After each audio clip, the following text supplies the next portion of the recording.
Let's take a look at hydrogen and chlorine. So hydrogen only has one electron, so it must have one dot. Chlorine we saw already a little bit earlier that chlorine has 7 dots, and they are arranged in 3 pairs and 1 unpaired. Now the question is, how come hydrogen doesn't just give its electron to chlorine, becoming an H plus and a Cl minus and forming an ionic compound? We know that H and Cl are both nonmetals, and therefore they don't form ionic compounds, they form covalent compounds. So how come sodium with its 1 dot can transfer an electron to chlorine and become sodium plus and Cl minus and attract each other and make a nice ionic compound, sodium chloride? Why doesn't hydrogen do the same thing? The answer boils down to something called electronegativity, which you remember means electron greediness. It turns out that the electronegativity of hydrogen, the greediness that hydrogen has for electrons, and the greediness that chlorine has for electrons are very close. As a matter of fact, if I look it up on a table of electronegativities, I will see that hydrogen here has 2.1 and chlorine has 3.0. So the electronegativities of the two, hydrogen we said was 2.1 and 3.0. And depending on the periodic table that you use, you'll see different values for these two. But ultimately what it means is that the greediness of hydrogen is very close to the greediness of chlorine.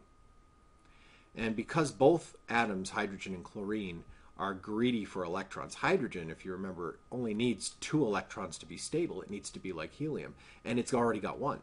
It's very close to having its 2. It's very, very desperate to get 1 more electron. Chlorine needs 8 to be stable, like argon. Well, it already has 7. It's 1 away from having 8. So it's very desperate for electrons. The fact is, though, chlorine is not greedy enough to take hydrogen's only electron, and hydrogen isn't greedy enough to take one from chlorine.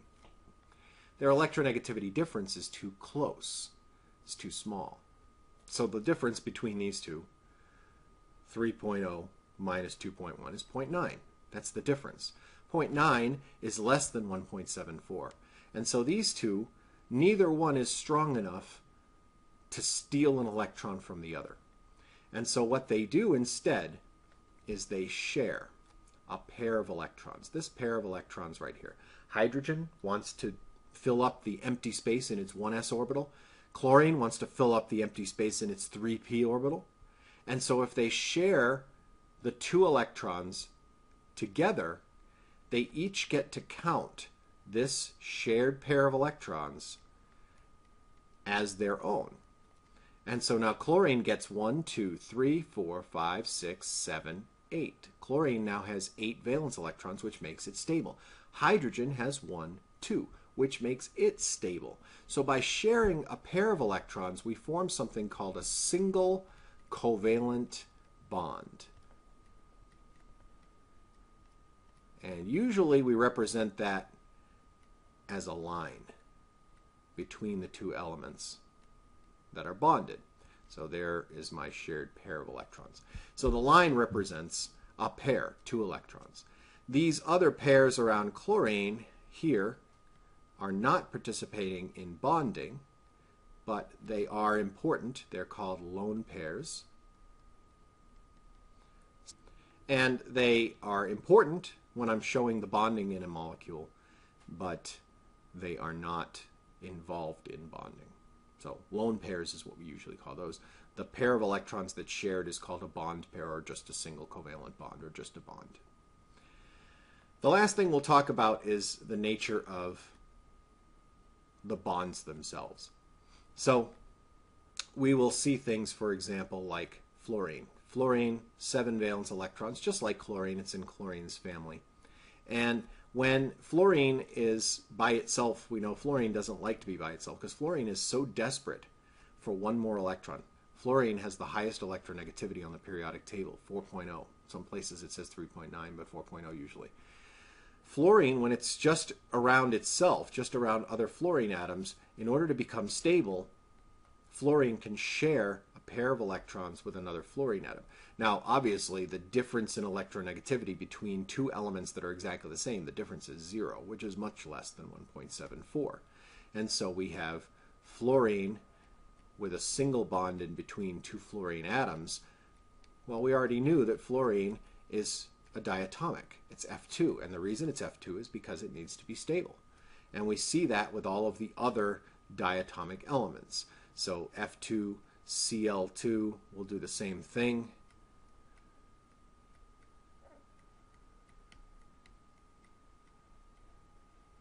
Like that, forming Cl2, the diatomic molecule. These are now called molecules. They're not atoms anymore. So there's Cl2. I2 does the same thing. Br2 does the same thing. H2 does the same thing because hydrogen only has the one valence electron to work with, and so it can share that pair of electrons to make H2. So these are 5 of the 7 diatomics right here, showing that they are diatomic because they need to become stable. Well, what about oxygen and nitrogen? Similar. Oxygen has 6 valence electrons, 2 pairs and 2 unpaired electrons. You should be able to draw that by now. And if there are other oxygen atoms around, then oxygen, in order to become stable, each oxygen needs 2 electrons more to become stable. They have 6, they want 8. Well, if you're just around other oxygen atoms, neither oxygen is strong enough to pull electrons away from somebody else, so they just instead share 2 pairs of electrons. And when we share 2 pairs of electrons, we get something called a double covalent bond. 2 shared pairs is equal to a double covalent bond. And when we're drawing it, we would draw 2 lines between the 2 oxygens. And don't forget the lone pairs. And the same thing we could have with nitrogen, where nitrogen has 5 valence electrons, 1 pair and 3 unpaired electrons. Each nitrogen wants to gain 3 more, but if it's around other nitrogen atoms, it's not going to be able to gain anything from the nitrogen atoms, so instead it can share 1, 2, 3 pairs of electrons. So we have 3 shared pairs here.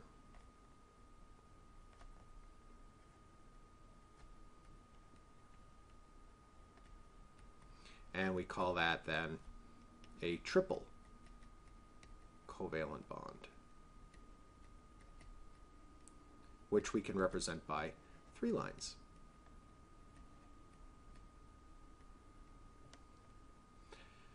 So that's all 7 diatomics.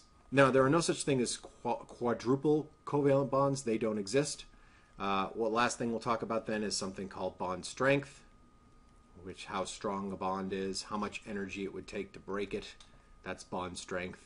And for bond strength, the general idea is that single bonds are weaker than double bonds, which are weaker than triple bonds. So it takes more energy to break a triple bond than it does to break a single bond, and this double bond is right in the middle. Conversely, we can look at how long the bonds are. We call that bond length. And in bond length, the triple bonds are the shortest, and the single bonds are the longest. So single bonds are the weakest but the longest bonds. Triple bonds are the strongest but the shortest bonds. So we have 2 different types of bonding. Ionic bonding, we transfer electrons. Covalent bonding, we share pairs of electrons. And in the next lecture, we're going to learn how to draw covalent molecules.